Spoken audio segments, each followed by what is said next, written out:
तीन हाथ लेला चला ठीक बा, लेकिन भगवान के सामने न कही। नारद जी कहना अपने तो जीत ही नहीं पाऊना, अब हम जीते तनी के चीट कम ही नहीं कहाँ पाई पहुंचता हूँ। नारद जी पहुंच गए भगवान विष्णु के पास। विष्णु जी ने कहा नारद क्या हुआ, बड़े दिन बाद दिखाई पड़े हो। विष्णु जी ने कहा क्या बताएं प्रभु, आजकल हम बड़ा बिजी रहते हैं, तपस्या करने गए थे, काम देव जी आए, मैंने काम को जीत लिया, बड़ी बड़ाई हो रही है आजकल। भगवान विष्णु समझ गए कि इसके मन में अभिमान हो गया है। भगवान विष्णु समझ गए, तुरंत भगवान ने माया को बुलाया और माया से कहा माया ऑपरेशन थिएटर तैयार करो, मरीज रेडी है, ऑपरेशन थिएटर बनाओ, मरीज तैयार है।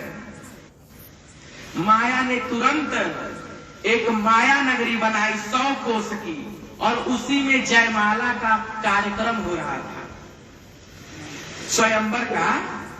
ये सब माया है, झूठ में भगवान ने सब माया रची। कई कोस का नगर बन गया, उसी में स्वयंवर हो रहा था। नारद जी जब जाने लगे तो देखे अरे वाह, यहाँ स्वयंवर हो रहा है क्या। नारद जी नीचे उतरे। नारद जी ने विचार किया कि अब हमें भी विवाह कर लेना चाहिए। अभी तक तुम्हारे घूम रहे हैं, हमें भी शादी कर लेनी चाहिए। जो नारद जी कह रहे थे कि मैंने काम को जीत लिया, वही नारद जी आज काम के पीछे भाग रहे।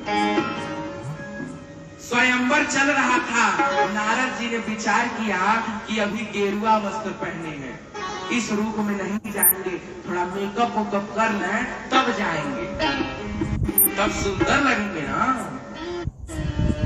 बोली सही। सबसे बड़ा अन्याय मेकअप वाले करते हैं, सबसे बड़ा अन्याय। खराब से खराब लड़की को भी ऐसा सजा देंगे और सुंदर से सुंदर दूल्हा के लड़के के साथ शादी करवा देंगे। वो तो जब मेकअप धो के आती है तब पता चलता है। बोलिए शंकर भगवान। एक जगह एक पति और पत्नी दोनों शादी में गए थे। शादी में गए थे तो वहां बड़ी जोर से बारिश आ गई। जब बारिश आ गई तो सब में हल्फा मच गया, सभी लोग भागने लगे। सभी लोग भागने लगे तो पति अपने पत्नी को ढूंढ रहा है, मेरी श्रीमती जी कहाँ गई, कहाँ गई, कहाँ गई। तब तक पति ने एक लड़की से पूछा अजी तुमने मेरे पत्नी को देखा है क्या। तो लड़की ने एक तमाचा मारा, कहा अबे गदही मैं ही तेरी पत्नी हूँ। पति ने कहा फिर ऐसे क्यों हो गई हो। पत्नी ने कहा क्या बताएं, बारिश से मेकअप धुल गया। बोलिए शंकर भगवान की जय। नारद जी ने कहा हम ऐसे नहीं जाएंगे, थोड़ा टिप टाप हो जाए।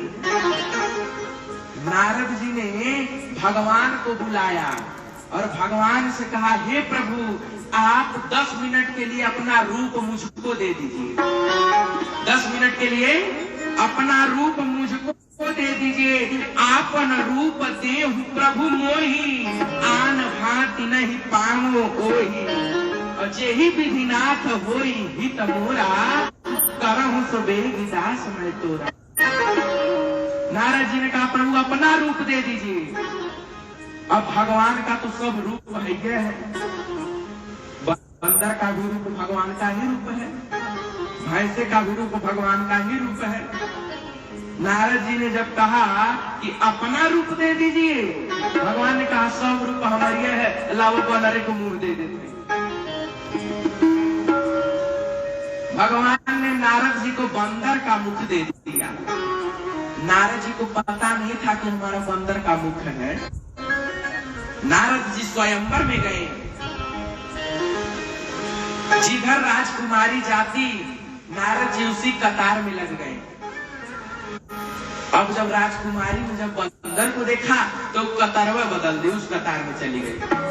नारद जी सोचे लगता है अभी हमको देखी नहीं है ठीक से, इसीलिए माला नहीं डाल रही है। फिर से नारद जी उस कतार में चले गए। जब नारद जी उस कतार में गए तो फिर से विश्व मोहिनी घूम के इस कतार में चली गई। नारद जी बोले भाई लग रहा है कुछ गड़बड़ है। जेही दिसी बैठे नारद फूली, तेही दिसी सोई न बिलेते भूली। जिस कतार में नारद जी लग जाते उस कतार में वो विश्व मोहिनी नहीं जाती। बोले शंकर भगवान की। तब तक शंकर जी के दो दूतों ने कहा पनिया में अपन मुहवा देख लो। पनिया में नारद जी ने जल में जैसे ही अपना मुख देखा, नारद जी तमतमा गए क्रोध से, कहने लगे भगवान ने मेरे साथ छल किया है। नारद जी क्रोधित थे, उसी समय भगवान विष्णु आ गए और कन्या विश्व मोहिनी ने भगवान के गले में जयमाला डाल दी। अब आगे में भी जैसे पड़ जा। बोलिए शंकर भगवान की। नारद जी तमतमा गए, उन दोनों द्वारपालों को श्राप दे दिया कि तुम दोनों राक्षस हो जाओ। नारद जी जब जाने लगे तो रास्ते में भगवान विष्णु मिल गए। नारद जी ने कहा हे प्रभु आपने मेरे साथ अन्याय किया है। बोलिए शंकर भगवान की। नारद जी ने श्राप दे दिया, पंचे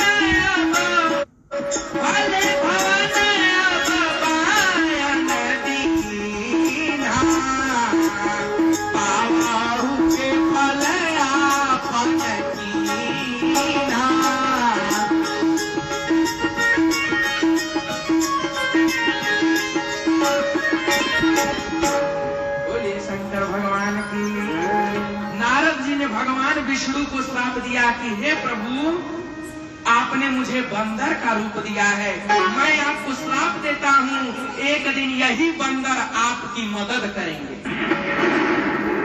एक दिन यही बंदर आपकी मदद करेंगे, एक दिन आपको इन्हीं बंदरों की सहायता लेनी पड़ेगी। और जिस प्रकार नारी के वियोग में मैं आज तड़प रहा हूँ, उसी प्रकार आपको भी एक दिन नारी के वियोग में तड़पना पड़ेगा। तो वही राम जी ने अवतार लिया। तो ये शंकर जी ने पार्वती जी को बहुत सारी कथाएं सुनाई। अब आइए राम जन्म की ओर बढ़े। कथाएं बड़ी लंबी है, समय कम है, आइए राम जन्म की ओर चलते हैं। शंकर जी कहते हैं हे पार्वती, ब्रह्मा जी के दो पुत्र हुए, हेती और प्रहेती।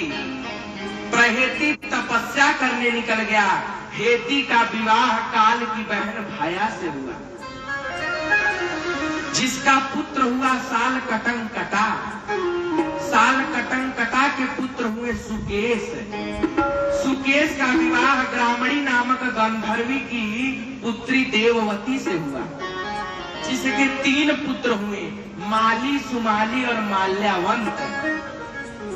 माल्यावंत की पुत्री हुई कैकसी, और इसी कैकसी का विवाह ब्रह्मा जी के नाती विश्वश्रवा से हुआ था, जिसका पुत्र हुए थे रावण, कुंभकर्ण और शूर्पणखा।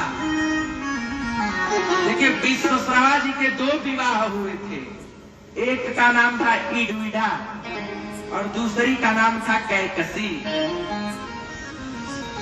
तो ईडविडा के गर्भ से कुबेर जी हुए और कैकसी के गर्भ से रावण, कुंभकर्ण, विभीषण और शूर्पणखा हुई।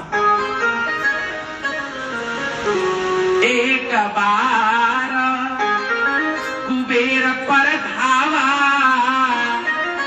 पुष्प पकयानी जीती ले आवा। एक बार रावण ने कुबेर पर धावा बोल दिया और कुबेर का पुष्पक विमान ही छीन लाया। रावण सबको बड़ा परेशान करता था। रावण सबको बड़ा परेशान करता था। देखिए, रावण संतों को मारता था और उनसे टैक्स लेता था, कर। टैक्स बुझाता है जे देख हुई जानत हुई मामा देना हुई समझता है। बोलिए शंकर भगवान की। रावण संतों से टैक्स लेता था, कर लेता था।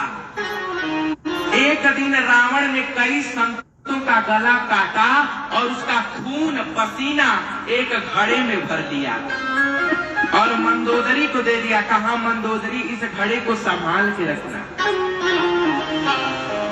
उसी रात में मंदोदरी को प्यास लगी। मंदोदरी जानी कि इस घड़े में पानी है, जब वो तो संतों का खून था। पानी समझकर, जल समझकर मंदोदरी ने उस खून को पी लिया और मंदोदरी गर्भ से हो गई। मंदोदरी को जब पता चला कि मैं गर्भ से हो गई, तब रावण को बुलाया। कहा, हे स्वामी, आप जरा एक बार गर्जना कीजिए, क्योंकि रावण की गर्जना से राक्षसियों का गर्भ गिर जाता था। इसीलिए मंदोदरी ने कहा, आप एक बार गर्जना कीजिए। रावण ने ज्यों गर्जा, मंदोदरी का गर्भ उदर के रास्ते, मुख के रास्ते फिर उसी घड़े में आ गया। उस घड़े में सीता जी थी। कौन थी? अरे बोली सही। उस घड़े में सीता जी थी। रावण उसी घड़े को ले जाकर जनकपुर में मिथिला नरेश बहुलास्व के घर गाड़ दिया, बहुलास्व के राज्य में गाड़ दिया। क्यों गाड़ा? एक बार जनक जी ने रावण की बड़ी निंदा की थी। रावण ने प्रण लिया कि मैं इस अपमान का बदला जरूर लूंगा। वही रावण संतों का खून ले जाकर मिथिला की नगरी में गाड़ दिया। क्यों? क्योंकि जिसके राज्य में संतों का खून पसीना हो, वहां कभी भी बरकत होने वाली। जब से गढ़ में, तब से राजा जनक जी के राज्य में वर्षा नहीं हुई। राजा जनक जी ने स्वप्न देखा कि आप सोने का हल बनवाइए। राजा जनक जी ने सोने का हल बनवाया।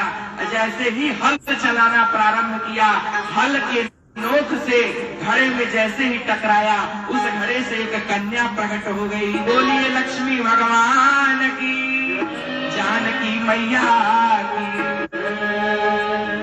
रावण ने एक बार राम जी से कहा था कि हे राम जी, कभी आप हमारे लंका आइए। राम जी ने कहा, हम नहीं आएंगे। रावण ने कहा, यदि आप नहीं आएंगे तो हम अपने तरीके से बुलाएंगे। इसीलिए रावण ने तव मैं जाई बैरी हठी करहूं, प्रभु सर्वान तजे भवतरहूं। इसीलिए रावण ने जानबूझकर सीता जी का हरण किया कि राम जी मेरी नगरी में आए और लंका को पवित्र करें। एक बार रावण ब्रह्मा जी के पास गया। ब्रह्मा जी से कहा, हे ब्रह्मा जी, आप बताइए कि मेरी मृत्यु कैसे होगी। ब्रह्मा जी ने कहा, दशरथ और कौशल्या के पुत्र राम के हाथों तुम्हारी मृत्यु होगी।